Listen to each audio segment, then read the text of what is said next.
សេងមានភូមិកំណើតនៅភូមិកោះទាវឃុំសំពៅពូនស្រុកកោះធំខេត្តកណ្ដាលគាត់បាននិយាយប្រាប់ថាគាត់មិនត្រឹមតែមានជំងឺទឹកនោមផ្អែមប៉ុណ្ណោះទេប៉ុន្តែថែមទាំងមានជំងឺបាក់កម្លាំងនិងដេកបន្លក់ទៀតផងសេងកាត់នៅថ្ងៃប្រហ័សឆ្នាំ1955ឪពុករបស់គាត់ឈ្មោះអ៊ុកហម្ដាយឈ្មោះម៉ៅអ៊ុនមុនឆ្នាំ1975ឪពុកម្ដាយរបស់គាត់ប្រកបរបរចិញ្ចឹមជីវិតដោយពឹងផ្អែកទៅលើដីស្រែចម្ការដោយសារតែមានកូនហើយដោយសារតែមានកូនរហូតដល់ទៅ10នាក់នោះក៏បានធ្វើឲ្យកម្រិតជីវភាពគ្រួសារនេះខ្វះខាតខ្លះៗគ្រួសាររបស់គាត់ត្រូវបានអង្គការចាត់ទុកថាជាកសិករកណ្ដាលថ្នាក់ក្រោមអង្គការខ្មែរក្រហមបានចូលមកគ្រប់គ្រងនៅក្នុងភូមិស្រុករបស់គាត់ពេញទំហឹងក្រោយពេលរដ្ឋប្រហារទម្លាក់សម្ដេចសីហនុនៅថ្ងៃទី18ខែមិនិនាឆ្នាំ1970សេងបាននិយាយថានៅយប់ថ្ងៃរដ្ឋប្រហារឆ្នាំ1970នោះគាត់បានឮស្នូរផ្ទុះអាវុធនៅទីរួមស្រុកកោះធំពេញមួយយប់ដល់ព្រឹកឡើងគាត់ឃើញទាហានខ្មែរក្រហមនិងទាហានយៀកកុងនៅពីពេញក្នុងភូមិរបស់គាត់នៅក្នុងជំនាន់សង្គ្រាម5ឆ្នាំ1970ដល់1975យុវជនក្នុងភូមិស្រុកដែលសេងរស់នៅចាប់ពីអាយុ16ដល់17ឆ្នាំត្រូវបានអង្គការបំផុសឲ្យបង្ខំឲ្យចូលបម្រើកងទ័ពអ្នកណាធំល្មមកាន់កាំភ្លើងបាន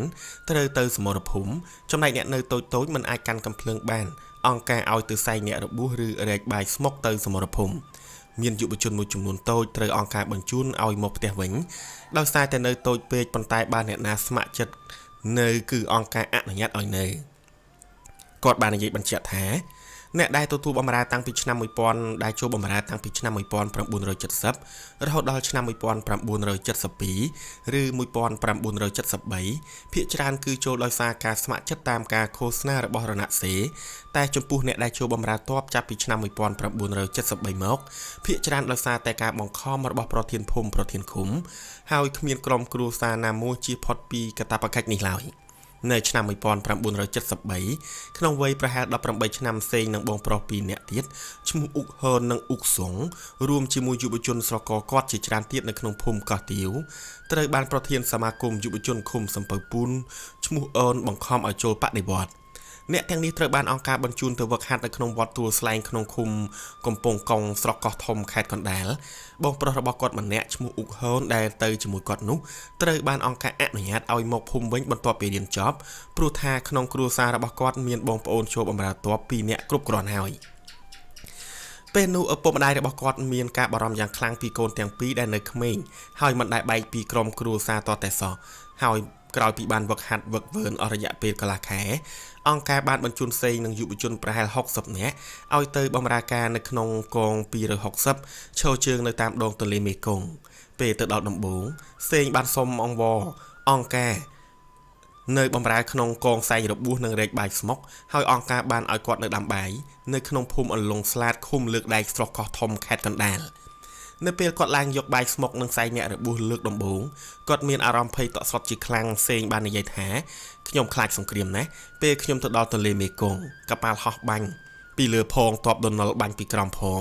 ខ្ញុំសឹងតែស្រែកយំពេលត្រឡប់មកវិញត្រូវសែងអ្នករបួសមកទៀតខ្ញុំបានសែងមនុស្សដាច់ក្បាលម្នាក់ឈាមពេញអង្រឹងឃើញគេដាច់ក្បាលបែបនេះអារម្មណ៍របស់ខ្ញុំតានតឹងសឹងធ្លាយទ្រូងទៅហើយនឹកថាខ្ញុំគ្មានរស់ទេដឹងតែស្លាប់ឃើញគេដាច់ក្បាលពីខ្លួនអញ្ចឹងខ្លួនឯងបែបអញ្ចឹងដែរហើយមើលទៅប្រហែលដើមឆ្នាំ1974អង្គការបានដកគាត់ឲ្យមកធ្វើជានារសាកងកំភ្លើងធំនៅក្នុងព្រៃប៉ែវខាងត្បូងតាខ្មៅគៀកនាងទីក្រុងភ្នំពេញនៅទីនោះសេងត្រូវនាំបញ្ជាពីប្រធានកងអនុសេនាធំឈ្មោះភៀបទៅប្រាប់អ្នកកាន់កំភ្លើងធំដេកា75នោះឲ្យបាញ់ទៅតាមគោលដៅកំណត់របស់ទីបញ្ជាការនៅខាងក្រោយក៏ឲ្យដកថយមកវិញសមរភូមិនៅទីនោះមានក្របកំភ្លើងច្រើនណាស់ការងាររបស់សេងត្រូវរត់កាត់ក្របរំសាវរាល់ថ្ងៃមួយនៅពេលសេងស្ថិតនៅសមរភូមិម្ដុំសេត្បូគាត់បានលើកដំណឹងតាមរយៈមិត្តរួមក្រុមថាខាងកងទ័ពដនលកំពុងតែរៀបចំទ័ពនិងរថក្រោះចំនួន100គ្រឿងដើម្បីវាយបកមកលើមុខព្រួញរបស់គាត់នៅខាងត្បូងក្រុងតាខ្មៅនេះឬដូចនេះសេងដែលមានការអាការៈគ្រុនញាក់ក្តៅខ្លួនហើយក៏សុំប្រធានមកដេកពេទ្យហើយដេកនៅមន្ទីរពេទ្យបានតែមួយយប់គាត់ក៏សុំអង្គភាពមកលេងផ្ទះទៀតពេលមកដល់ផ្ទះបងប្អូនរបស់គាត់ហាមគាត់មិនឲ្យទៅអង្គភាពវិញទេនិងដោយក្នុងចិត្តរបស់គាត់មានការភ័យខ្លាចផងនោះគាត់បានរត់ទៅនៅមាត់បឹងដើម្បីគេចឲ្យផុតពីកំណែនកងទ័ពជាលើកទី2 ការរត់គេចនេះមិនបានធ្វើឲ្យគាត់រួចខ្លួនទេនៅដើមឆ្នាំ1975សមាគមយុវជនឃុំសំពៅពូនបានទៅតាមគាត់រហូតដល់បឹងចុងព្រែកតាលីក្បែរជើងភ្នំអង្គរបូរីអ្នកដែលទៅតាមខ្ញុំនោះបានគំរាមថាបើខ្ញុំមិនទៅអង្គការនឹងចាប់ឪពុកម្ដាយរបស់ខ្ញុំទៅជំនួសដោយគ្មានអ្វីអាចប្រកែកបានសេងក៏យល់ព្រមតាមបញ្ជារបស់សមាគមយុវជនឃុំបន្ទាប់មកអង្គការបានបញ្ជូនគាត់ឲ្យទៅរៀននយោបាយនៅក្នុងភូមិកំពតឃុំព្រែកអំបិលស្រុកស្អាងម្ដងទៀតក្នុងរយៈពេល10ថ្ងៃការរៀននយោបាយនៅទីនោះអង្គការបានពន្យល់ឲ្យស្គាល់អំពីខ្មាំងនៅក្នុងប្រទេសដែលគេចោទថាសុទ្ធតែពួកក្បត់ជាតិនិងខ្មាំងនៅក្រៅប្រទេសដូចជាវៀតណាមនិងថៃជាដើមក្រោយមកទៀតគេបានបញ្ជូនគាត់ឲ្យទៅហាត់បាញ់នៅលើកោះខ្សាច់ទន្លាក្នុងឃុំទឹកវើស្រុកស្អាងសេងហាត់រៀននៅទីនោះមិនទាន់ចប់ស្រួលបួលផងស្រាប់តែគាត់ឃើញប្រជាជនជំនះពីភ្នំពេញទៅយ៉ាងច្រើនពេលអង្គការជំនះប្រជាជនចេញពីទីក្រុងនិងទីប្រជុំជននានាសេងរួមទាំងយុទ្ធមិត្តរួមក្រុមមួយចំនួនត្រូវបានអង្គការដឹកយកឲ្យមកស្នាក់នៅខាងជើងវិមានឯករាជ្យសេងបាននិយាយថាការចល័តតបចូលទីក្រុងភ្នំពេញត្រូវអង្គការបែងចែកតំបន់ឲ្យស្នាក់នៅដាច់ពីគ្នាដោយថាបើតបមកពីខាងភូមិភាគបូព៌ាគឺស្នាក់នៅពីត្រឹមថ្នល់ជាតិលេខ1ហ្នឹងទៅខាងកើតទីក្រុងភ្នំពេញហើយពេលនោះខ្ញុំនៅក្នុងកង42ដូច្នេះគេបញ្ជូនឲ្យទៅនៅខាងជើងវត្តលង្កាដែលជាអង្គភាពមួយចំណុះឲ្យកងពល12នៅទីនោះអង្គភាពរបស់សេងមានតួនាទីរៀបចំទុកដាក់ខោអាវស្ករសទឹកដោះគោដែលនៅរប៉ាត់រប៉ាយបញ្ចូលទៅក្នុងឃ្លាំងនៅដើមឆ្នាំ1976សេងត្រូវបានថ្នាក់លើកដកឲ្យទៅរៀននយោបាយនៅម្ដុំវត្តក្រពើ5តាខ្មៅរយៈពេលកន្លះខែការរៀននយោបាយនេះគឺអង្គការតម្រូវឲ្យកម្មាភិបាលថ្នាក់ខ្ពស់ចាប់ពីវរៈស្នាធំចុះមកធ្វើស្វ័យទីទានយុទ្ធជនណាដែលអង្គការគិតថាមានកំហុសមធ្យមត្រូវបញ្ជូនឲ្យទៅធ្វើការនៅព្រៃសរហើយកម្មាភិបាលនឹងយុទ្ធជនណាដែលមានកំហុសធ្ងន់ធ្ងរត្រូវបញ្ជូនទៅកន្លែងផ្សេងដូចជាទួលស្លែងជាដើម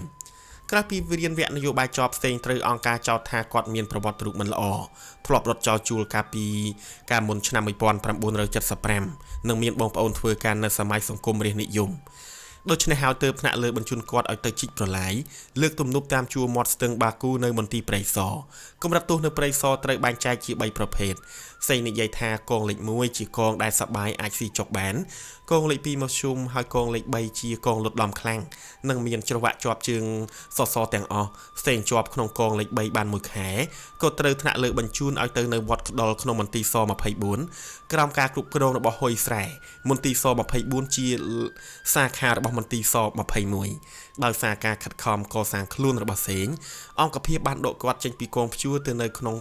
កងខ្វៀលគោចំណែកយុទ្ធជនមួយចំនួនទៀតត្រូវអង្គការបញ្ជូនទៅធ្វើការនៅប្រលានយន្តហោះខេត្តកំពង់ឆ្នាំងសេងមិនត្រូវបានអង្គការបញ្ជូនទៅទេដោយសារតែគាត់ហាមដៃយុទ្ធជនដែលទៅធ្វើការនៅខេត្តកំពង់ឆ្នាំងត្រូវអង្គការបញ្ជូនត្រឡប់មកស24វិញបន្ទាប់ពីធ្វើការបានរយៈពេល2ខែ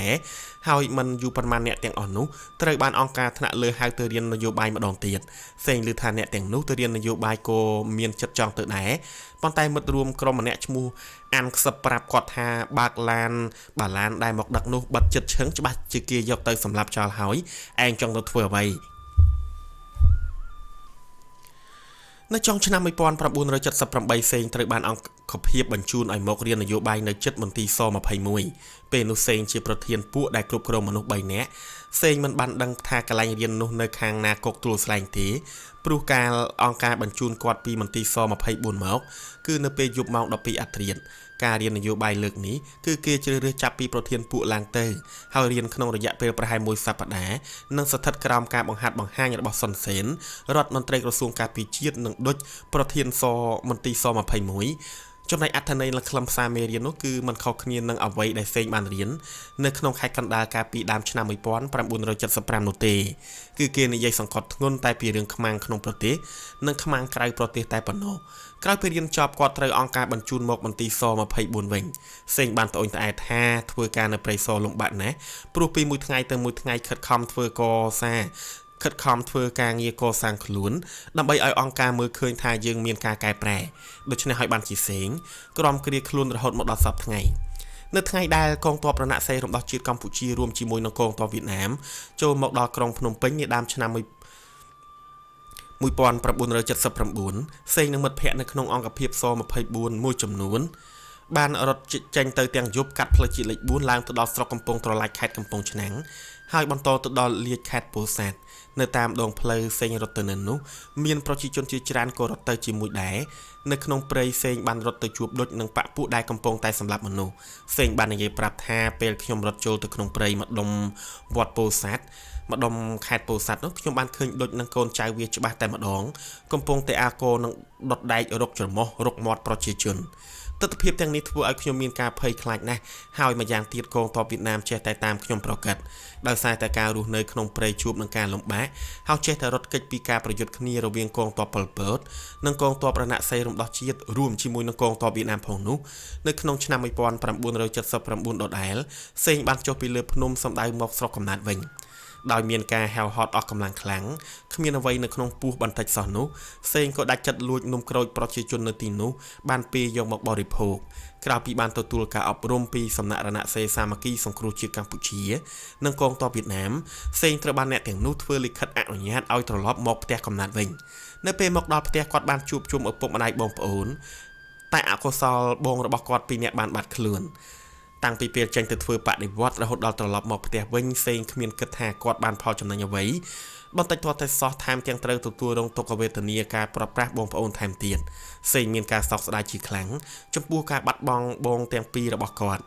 យល់ថាតុលាការមួយដែលរាជរដ្ឋាភិបាលកម្ពុជានិងអង្គការសហប្រជាជាតិបំរុងនឹងបង្កើតនៅក្នុងពេលឆាប់ៗខាងមុខនេះគឺស័ក្តិសមទៅនឹងអ្វីដែលមេដឹកនាំខ្មែរក្រហមបានប្រព្រឹត្តនៅក្នុងរយៈពេលដែលអ្នកទាំងនោះកាន់អំណាចហើយគាត់រំពឹងថាតុលាការនេះនឹងជួយរកយុត្តិធម៌ជូនប្រជាជនកម្ពុជាទាំងអ្នកស្លាប់ទាំងអ្នកនៅរស់ផងដែរ